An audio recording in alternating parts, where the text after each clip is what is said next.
বাঙালিদের নিয়ে দিল্লিতে ছেলে খেলা হচ্ছে। বাংলা বলায় ফের বাংলাদেশি তকমা। বীরভূমের 2 শ্রমিক পরিবারকে বাংলাদেশে আটক। মহিলা শিশু সহ 6 জনকে সীমান্ত পার। দিল্লি পুলিশের বিরুদ্ধে সরব পরিবার। নাগরিকত্বের নথি দিলেও তা কেউ মানছে না। না মানার অভিযোগ পুলিশের বিরুদ্ধে। কথা বলবো অক্ষয় ধীবর, রয়েছেন সঙ্গে। অক্ষয়, বাংলা বলাই অপরাধ হয়ে যাচ্ছে দেখছি, কারণ সমস্ত ভ্যালিড ডকুমেন্ট থাকা সত্ত্বেও তাদেরকে আটক করা হচ্ছে, তাদেরকে পুশব্যাক করা হচ্ছে। দেখো উমেলা, তোমাকে জানিয়ে রাখি, দানিশ শেখ ও তার স্ত্রী সোনালী বিবি এবং তার 5 বছরের সন্তান তাদের বাড়ি মুরারই 2 নম্বর ব্লকের পাইকরে, এবং আরো একটি পরিবার সুইটি বেবি এবং তার দুই সন্তান তাদের বাড়ি মুরারই 1 নম্বর ব্লকের ভিতরা গ্রামে। যেটা আমরা জানতে পারছি যে দিল্লির সেক্টর 26A রোহিণী এলাকায় থাকতো তারা। লোহার লক্কর কেনা বেচার কাজ করত এবং পরিবার যেটা মূলত দাবি করছে, জুন মাসে 18 তারিখে তাদেরকে দিল্লির KN কার্জু মার্গ থানার পুলিশ প্রথমে আটক করে এবং তাদের ভারতীয় কিনা সে সমস্ত নথি দেখতে চায়। তবে পরিবারের যেটা আরো অভিযোগ যে সমস্ত নথি দেখানোর পরও তাদেরকে কিন্তু আটকে রাখা হয়েছে এবং গত 21শে জুন তাদেরকে জোর করে পুশব্যাক করে বাংলাদেশ পাঠিয়ে দেওয়া হয়েছে, তেমনটাই অভিযোগ করছে পরিবারের সদস্যরা। পরিবারের সদস্যদের আরো থেকে তারা দিল্লি ওই এলাকায় বস্তি এলাকায় থাকে এবং শুধুমাত্র বাঙালি হওয়ার জন্য এবং বাংলা ভাষা বলার জন্যই তাদের নজর থাকে। ওই আমার ছেলেকে ধরে নিয়ে গেছে বাংলাদেশি বলি, আর আমাদের তো এখানেই তো খুব সব আমাদের বাপ দাদা সব এখানকারই, আমরা আমাদের পয়দাইশিও এইখানকার। ছেলেকে আমার বাংলাদেশি বলি আমরা তো করি খেয়েছিলাম দিল্লিতে কাপাড়ি টাপাড়ি কুড়াই দিন আমার ছেলেকে বাংলাদেশি বলিয়ে বাংলাদেশ পাঠিয়ে দিয়েছে। তো আমাদেরকে সেই বিচারটা চাই, আমাদেরকে কেন বাংলাদেশি বলি পাঠাবে? আমরা তো বাংলাদেশি লয়। 3 জনের বাড়ি হচ্ছে পাইকর থানার মধ্যে আর 3 জন হচ্ছে মুরারই থানার মধ্যে। ওনারা দীর্ঘদিন ধরে দিল্লিতে কাজ করতেন। ভারতের নাগরিক হওয়ার জন্য যা যা ডকুমেন্ট লাগে, আধার কার্ড, ভোটার কার্ড, পুরানো দলিল সব থাকা সত্ত্বেও পশ্চিমবঙ্গ সরকারকে না জানিয়ে ইলিগাল ভাবে পাঠিয়ে দিয়েছে দিল্লি পুলিশ। এটা তার জন্য আমরা যা যা লিগালি আইনত পরিবারকে সাহায্য করা যায় আমরা সবকিছু করছি এবং পরিবারের সঙ্গে আমরা যোগাযোগ রাখছি। আমরা সবাই ব্যাপারটা নিয়ে সজাগ আছি এবং যা যা করা যায় আমাদের দিক থেকে সবকিছু করা হবে। এবং এটা যেটা করা হচ্ছে রিসেন্ট পিরিয়ডে পুরো বাংলার প্রতি বিদ্বেষ। বিজেপি শাসিত রাজ্যের সরকার ভুলে গেছে যে বাংলা হচ্ছে মানে ভারতবর্ষের অন্যান্য ভাষার মতো একটা ভাষা।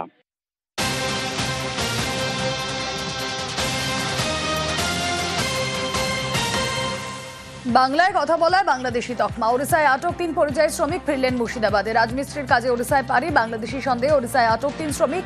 প্রশাসনের তৎপরতায় ঘরে ফেরা। ঘরে ফিরলেন দৌলতাবাদের 3 শ্রমিক। উড়িষ্যা যাওয়ার পর পুলিশ আটকে রেখেছিল। আমরা বাংলাদেশি বলে বাংলায় কথা বলি, তাই বাংলাদেশি, এবং বড়বাবুর তৎপরতায় সেখানকার পুলিশ আমাদেরকে ছেড়ে দেয়। বাংলাদেশি বলে বাংলায় কথা বলছিল, আটক করে তো আমাদেরকে নিয়ে যে ভরে দিল। আমরা পুলিশের সহযোগিতায় বাড়ি ফিরলাম। দৌলতাবাদ থানার অন্তর্গত 3 জন পরিযায়ী শ্রমিক ওড়িশায় জীবিকার সন্ধানে কর্মরত অবস্থায় ওখানকার প্রশাসনের হাতে আটক হন। সম্পূর্ণ আইনি প্রক্রিয়া অনুসরণ করে আমরা ওখান থেকে ওই 3 জন পরিযায়ী শ্রমিককে মুক্ত করি এবং নিরাপদভাবে ওনাদের বাড়িতে ফিরিয়ে আনতে পারি। এদের বাংলাদেশি সন্দেহ আটক করেছিল, কিন্তু আমরা খবর নিয়ে জানতে পেরেছি দৌলতাবাদ এলাকারই স্থানীয় বাসিন্দা, ওখানে বাংলায় কথা বলছিল দেখে হয়তো ওনারা বাংলাদেশি সন্দেহে আটক করেছিলেন। বাংলা বললেই বাংলাদেশি তকমা। বাড়ি ফিরলেন দিনহাটার 7 বাসিন্দা। বাংলাদেশি সন্দেহে দিল্লিতে আটক। 11 দিন পর ফিরলেন দিনহাটার 7 বাসিন্দা। প্রশাসনের হস্তক্ষেপে শেষমেশ ঘরে ফেরা।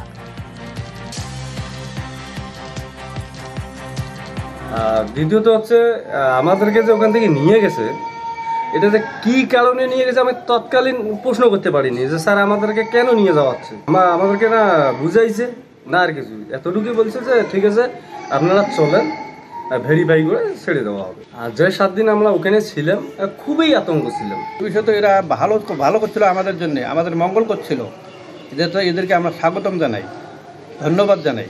পুলিশ হেনস্থা করে তাহলে তো ভয় হবেই, কিন্তু আমরা ওই ভয় নিয়ে বাড়াবো না।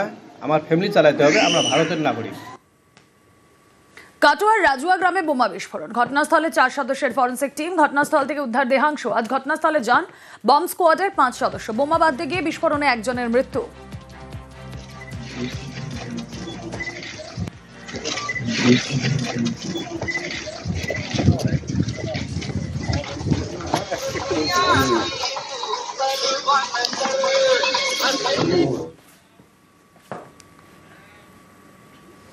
এবার রামলালের কথায় আসি। ঝাড়গ্রামে সাকরাইলে ফের রামলালের দাপাদাপি।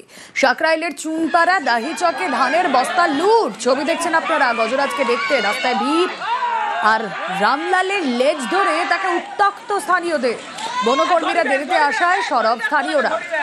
ঝাড়গ্রামের সাকরাইলে ধানের বস্তা লুট রামলালের।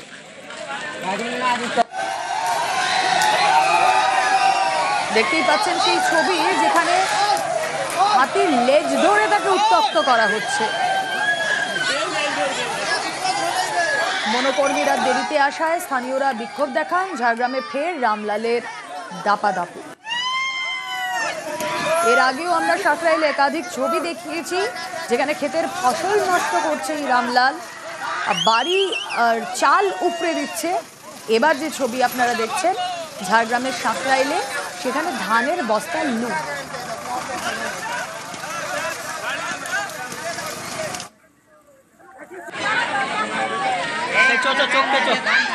আমাদের প্রিয় রামলাল হাতিটি নিয়ে হচ্ছে রাস্তা ধরে ডাহি চোক থেকে চুনপাড়ার গ্রামে প্রবেশ করে চুনপাড়াতে একটা বাড়ি থেকে এক বস্তা ধান বের করে খেয়ে আবার সবার প্রিয় রামলাল লোকালয় হয়ে জঙ্গলে প্রবেশ করে। বাঙালিদের নিয়ে দিল্লিতে ছেলে খেলা হচ্ছে। বাংলা বলায় ফের বাংলাদেশি তকমা। বীরভূমের 2 শ্রমিক পরিবারকে বাংলাদেশে আটক। মহিলা, শিশু সহ 6 জনকে সীমান্ত পার। দিল্লি পুলিশের বিরুদ্ধে সরব পরিবার। নাগরিকত্বের নথি দিলেও তা কেউ মানছে না। না মানার অভিযোগ পুলিশের বিরুদ্ধে। কথা বলবো, অক্ষয় ধীবর রয়েছেন সঙ্গে। অক্ষয়, বাংলা বলাই অপরাধ হয়ে যাচ্ছে দেখছি, কারণ সমস্ত ভ্যালিড ডকুমেন্ট থাকা সত্ত্বেও তাদেরকে আটক করা হচ্ছে, তাদেরকে পুশব্যাক করা হচ্ছে। দেখো রুমেলা, তোমাকে জানিয়ে রাখি, দানিশ শেখ ও তার স্ত্রী সোনালী বিবি এবং তার 5 বছরের সন্তান, তাদের বাড়ি মুরারই 2 নম্বর ব্লকের পাইকরে, এবং আরো একটি পরিবার সুইটি বেবি এবং তার দুই সন্তান, তাদের বাড়ি মুরারই 1 নম্বর ব্লকের ভিতরা গ্রামে। যেটা আমরা জানতে পারছি যে দিল্লির সেক্টর 26A রোহিণী এলাকায় থাকতো তারা। লোহার লক্কর কেনা বেচার কাজ করত, এবং পরিবার যেটা মূলত দাবি করছে, জুন মাসে 18 তারিখে তাদেরকে দিল্লির KN কার্জু মার্গ থানার পুলিশ প্রথমে আটক করে এবং তাদের ভারতীয় কিনা সে সমস্ত নথি দেখতে চায়। তবে পরিবারের যেটা আরো অভিযোগ, যে সমস্ত নথি দেখানোর পরও তাদেরকে কিন্তু আটকে রাখা হয়েছে এবং গত 21শে জুন তাদেরকে জোর করে পুশব্যাক করে বাংলাদেশ পাঠিয়ে দেওয়া হয়েছে, তেমনটাই অভিযোগ করছে পরিবারের সদস্যরা। পরিবারের সদস্যদের আরো থেকে তারা দিল্লি ওই এলাকায় বস্তি এলাকায় থাকে এবং শুধুমাত্র বাঙালি হওয়ার জন্য এবং বাংলা ভাষা বলার জন্যই তাদের নজর থাকে। ওই আমার ছেলেকে ধরে নিয়ে গেছে বাংলাদেশি বলি, আর আমাদের তো এখানেই তো সব আমাদের বাপ দাদা সব এখানকারই, আমরা আমাদের পয়দাইশিও এইখানকার। হ্যাঁ, ছেলেকে আমার বাংলাদেশি বলি আমরা তো করি খেয়েছিলাম দিল্লিতে, কাপাড়ি টাপাড়ি কুড়াই দিন আমার ছেলেকে বাংলাদেশি বলি বাংলাদেশ পাঠিয়ে দিয়েছে। তো আমাদেরকে সেই বিচারটা চাই, আমাদেরকে কেন বাংলাদেশি বলি পাঠাবে, আমরা তো বাংলাদেশি লয়। 3 জনের বাড়ি হচ্ছে পাইকর থানার মধ্যে, আর 3 জন হচ্ছে মুরারই থানার মধ্যে। ওনারা দীর্ঘদিন ধরে দিল্লিতে কাজ করতেন। ভারতের নাগরিক হওয়ার জন্য যা যা ডকুমেন্ট লাগে, আধার কার্ড, ভোটার কার্ড, পুরানো দলিল সব থাকা সত্ত্বেও পশ্চিমবঙ্গ সরকারকে না জানিয়ে ইলিগাল ভাবে পাঠিয়ে দিয়েছে দিল্লি পুলিশ। এটা তার জন্য আমরা যা যা লিগালি আইনত পরিবারকে সাহায্য করা যায় আমরা সবকিছু করছি এবং পরিবারের সঙ্গে আমরা যোগাযোগ রাখছি। আমরা সবাই ব্যাপারটা নিয়ে সজাগ আছি এবং যা যা করা যায় আমাদের দিক থেকে সবকিছু করা হবে। এবং এটা যেটা করা হচ্ছে রিসেন্ট পিরিয়ডে পুরো বাংলার প্রতি বিদ্বেষ। বিজেপি শাসিত রাজ্যের সরকার ভুলে গেছে যে বাংলা হচ্ছে মানে ভারতবর্ষের অন্যান্য ভাষার মতো একটা ভাষা।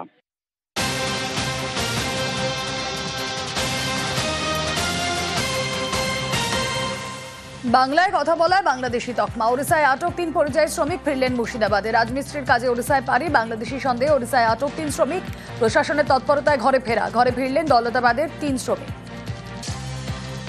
বিশ্বাস যাওয়ার পর পুলিশ আটকে রেখেছিল। আমরা বাংলাদেশি বলে বাংলায় কথা বলি, তাই বাংলাদেশি, এবং বড়বাবুর তৎপরতায় সেখানকার পুলিশ আমাদেরকে ছেড়ে দেয়। বাংলাদেশি বলে বাংলায় কথা বলছিল, আটক করে তো আমাদেরকে নিয়ে যে ভরে দিল। আমরা পুলিশের সহযোগিতায় বাড়ি ফিরলাম। দৌলতাবাদ থানার অন্তর্গত 3 জন পরিযায়ী শ্রমিক ওড়িশায় জীবিকার সন্ধানে কর্মরত অবস্থায় ওখানকার প্রশাসনের হাতে আটক হন। সম্পূর্ণ আইনি প্রক্রিয়া অনুসরণ করে আমরা ওখান থেকে ওই 3 জন পরিযায়ী শ্রমিককে মুক্ত করি এবং নিরাপদভাবে ওনাদের বাড়িতে ফিরিয়ে আনতে পারি। এদের বাংলাদেশি সন্দেহ আটক করেছিল, কিন্তু আমরা খবর নিয়ে জানতে পেরেছি দৌলতাবাদ এলাকারই স্থানীয় বাসিন্দা, ওখানে বাংলায় কথা বলছিল দেখে হয়তো ওনারা বাংলাদেশি সন্দেহে আটক করেছিলেন। বাংলা বললেই বাংলাদেশি তকমা, বাড়ি ফিরলেন দিনহাটার 7 বাসিন্দা। বাংলাদেশি সন্দেহে দিল্লিতে আটক। 11 দিন পর ফিরলেন দিনহাটার 7 বাসিন্দা। প্রশাসনের হস্তক্ষেপে শেষমেশ ঘরে ফেরা।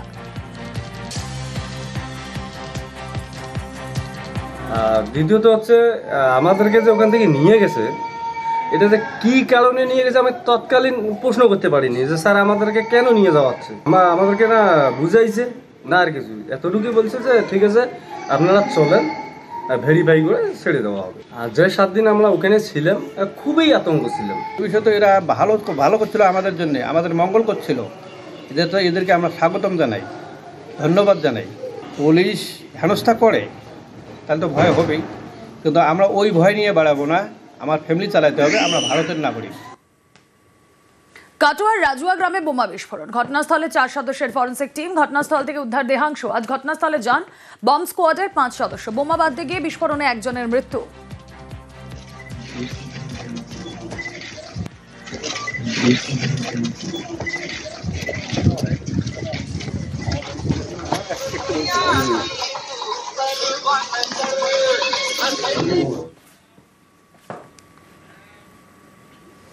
এবার রামলালের কথায় আসি। ঝাড়গ্রামে সাকরাইলে ফের রামলালের দাপাদাপি। সাকরাইলের চুনপাড়া দাহিচকে ধানের বস্তা লুট। ছবি দেখছেন আপনারা। গজরাজকে দেখতে রাস্তায় ভিড়, আর রামলালের লেজ ধরে তাকে উত্তক্ত স্থানীয়দের। বনকর্মীরা দেরিতে আসায় সরব স্থানীয়রা। ঝাড়গ্রামের সাকরাইলে ধানের বস্তা লুট রামলালের।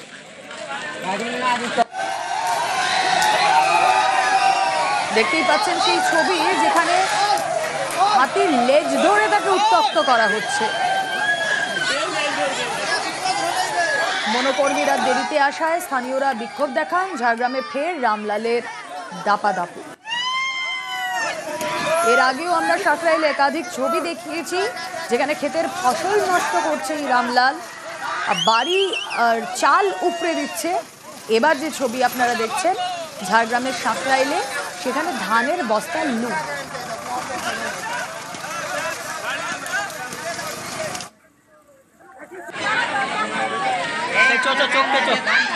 আমাদের প্রিয় রামলাল হাতিটি নিয়ে হচ্ছে রাস্তা ধরে ডাহিচক থেকে চুনপাড়ার গ্রামে প্রবেশ করে চুনপাড়াতে একটা বাড়ি থেকে এক বস্তা ধান বের করে খেয়ে আবার সবার প্রিয় রামলাল লোকালয় হয়ে জঙ্গলে প্রবেশ করে।